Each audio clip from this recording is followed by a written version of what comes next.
Assalamualaikum warahmatullahi wabarakatuh. Lung Dino Lung Tuan Sakti Ramadhani. Kamu dari Dayah Tika Rahmah dan membantu AJT atau Aksi Cepat Tanggap untuk sama-sama tolong umat-umat yang sedang dilanda musibah diperang oleh awak Myanmar iaitu yang kemudian Muslim yang Rohingya.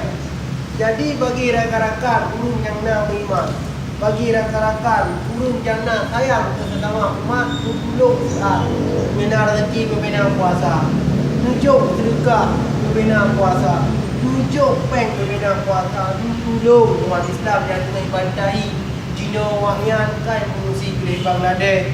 Kok sedih Wahyan kan Jino dan peng rumah dan ni pajuh bu anak habis mati baik itu mati baik dan mati baik lagi karena orang musuh lapar kada dan anak libu dan anak terkena.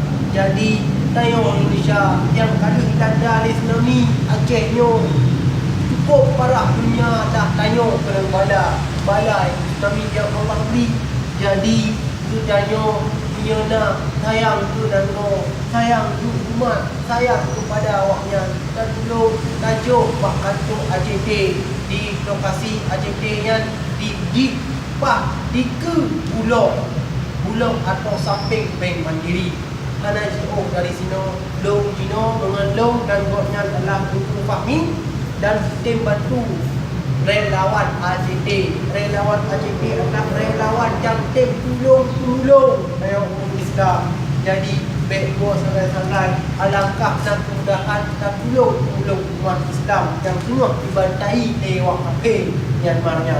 Baik dua sangat tolong mengikut dari ulung tuan. Doa kemah minaslah. Assalamualaikum warahmatullahi wabarakatuh.